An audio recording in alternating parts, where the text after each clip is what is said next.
This world around me, does it only exist within my own consciousness?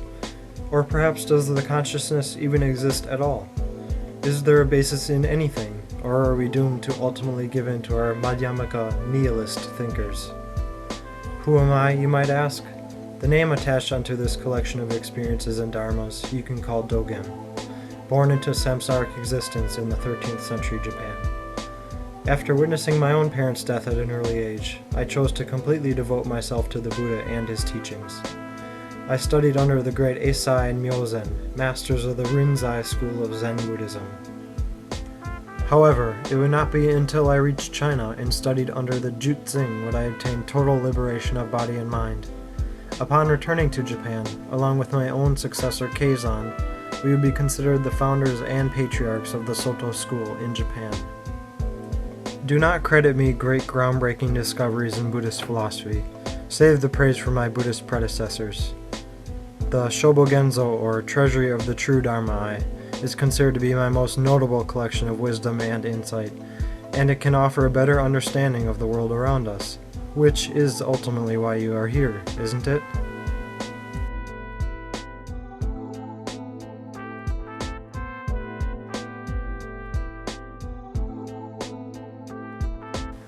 By the time I am even born, many of Buddhism's other great thinkers had already come and gone. Conventionally, the difference between the Madhyamaka and Yogacara schools of thought is the fallacy on the nature of the consciousness, a simple play on logic and intellectual argumentation, one that we will soon see has no place in obtaining liberation from a world of suffering.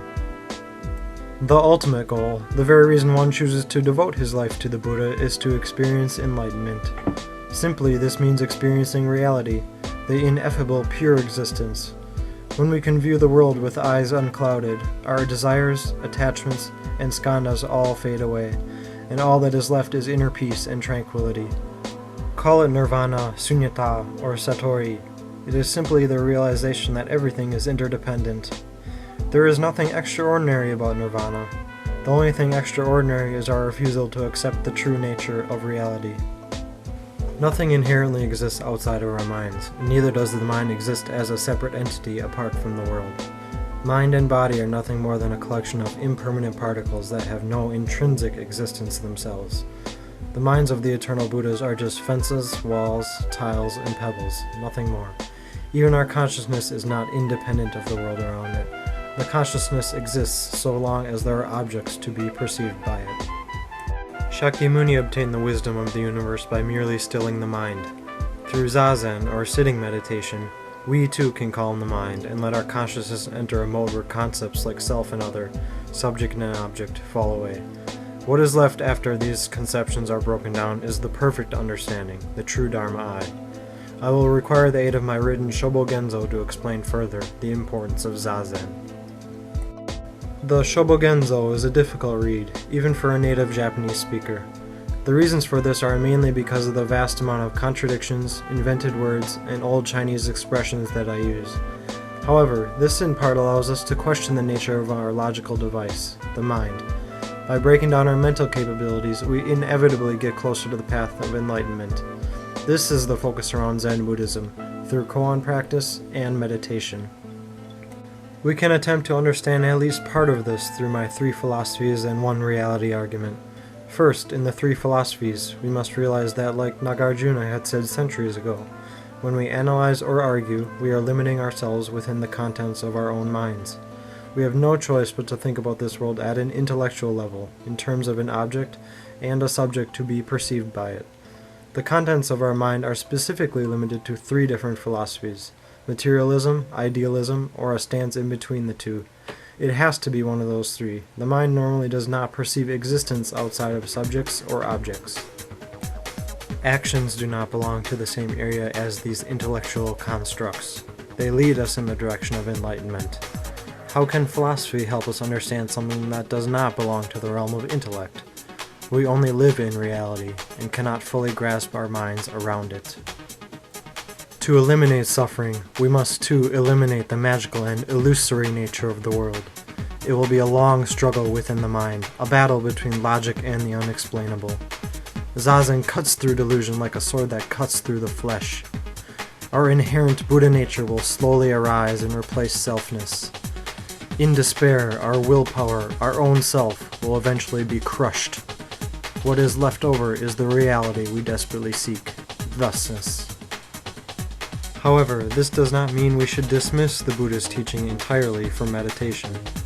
Doing evil does not lead us closer to the path of the Buddhas. Following the path, having good karma, is right action, right speech, and right thought. These three things are the basis for modeling our behavior and moving in the direction of enlightenment.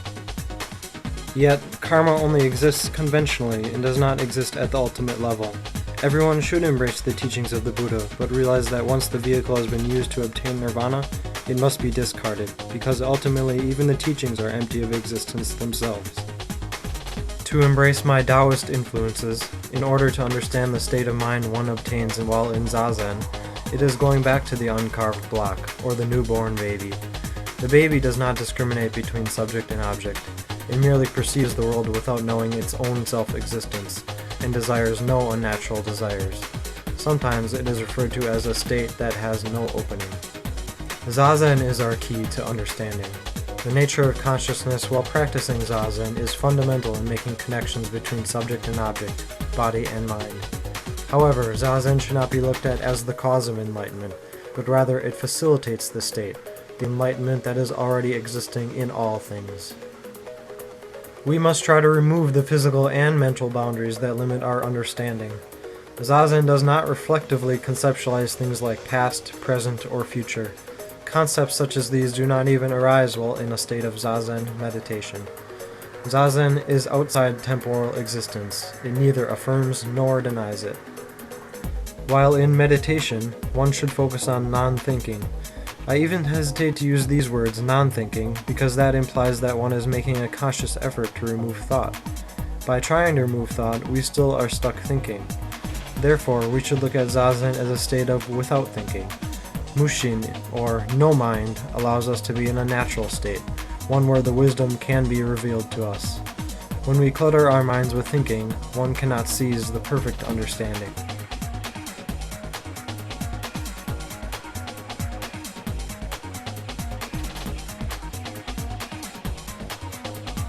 I offer everyone here a way to reach enlightenment in this lifetime. Wisdom arises in meditation. Dhyana is prajna. Prajna is dhyana. The Buddha himself studied no ancient texts in order to reach a state of enlightenment. Still the mind and all will become clear.